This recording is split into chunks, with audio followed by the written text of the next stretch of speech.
নমস্কাৰ বন্ধুসকল, আজি মই ভিডিঅ'টো অসমীয়াতে বনাবলৈ ওলাইছোঁ আৰু এই ভিডিঅ'টোত মই বহুত এটা ডাঙৰ আৰু ইণ্টাৰেষ্টিং টপিকৰ ওপৰত আলোচনা কৰিম।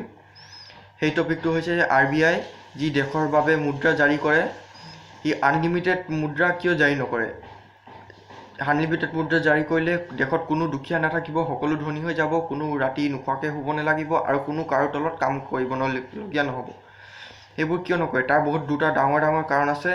আজি সেই কাৰণ দুটাৰ ওপৰতে মই আপোনাক ক'ম, কিন্তু তাৰ আগতে মোৰ এই কথাটো শুনক যে মুদ্ৰা আনলিমিটেড দুখন দেশত জাৰি কৰা হৈছিল। সেই দুখন দেশ হৈছে জাৰ্মানী আৰু জিম্বাবৱে। সেই দুখন দেশত মুদ্ৰা জাৰি কৰাৰ বাবে আনলিমিটেড বহুত ধৰণৰ কষ্ট বা বিপদৰ সন্মুখীন হৈছিলে। যেনেকৈ এটা সাধাৰণ চাউলেই লৈ লওক, চাউল তাত কিনিব লাগিছিলে যেনিবা আগতে 30 টকা। মুদ্ৰাস্ফীতি জাৰি কৰাৰ লগে লগে মুদ্ৰা জাৰি কৰাৰ লগে লগে মুদ্ৰাস্ফীতি হৈ গ'ল আৰু মুদ্ৰাস্ফীতি হৈ সেই চাউলৰ দাম বহুত বেছি বাঢ়ি গ'ল আৰু মুদ্ৰাৰ দাম বহুত কমি গ'ল। কাৰণ মুদ্ৰাৰ দাম কমিল কাৰণ সকলোবোৰ মানুহৰ ওচৰতে মুদ্ৰা আছে। এতিয়া মুদ্ৰা ইমানে বেছি হৈ গ'ল যে মুদ্ৰা এখিলা সাধাৰণ কাগজৰ দৰে হৈ গ'ল, কিন্তু কাগজতকৈ অলপ বেছি দামী আছিল।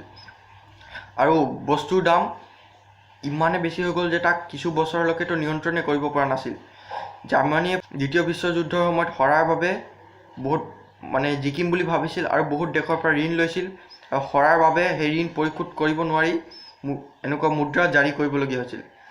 সেইবাবে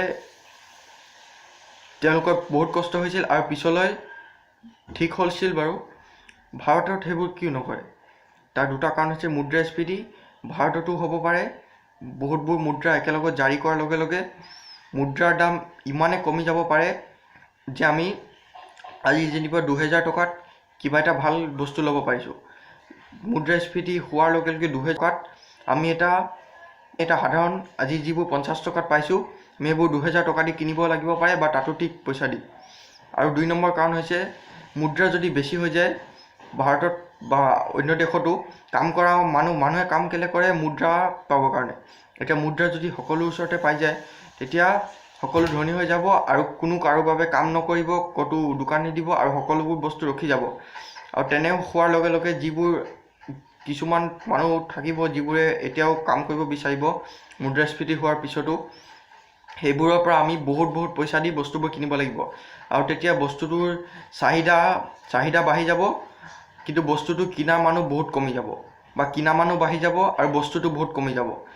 এনেকুৱাই সেইটো দুটা কাৰণেই আছিল যাৰ কাৰণে দেশে মুদ্ৰা বহুত বেছি জাৰি নকৰে আৰু ভৱিষ্যতেও নকৰে।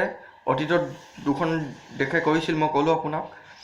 সেইবাবে আজি ভিডিঅ'টো ইমানেই। ভিডিঅ'টো ভাল লাগিলে লাইক কৰিব, চেনেলটো নতুন আহিলে ছাবস্ক্ৰাইব কৰিব আৰু শ্বেয়াৰ কৰা নেপাহৰিব। লগ পাম ইয়াৰ পিছৰ ভিডিঅ'ৰ, তাৰ কাৰণে বাই বাই।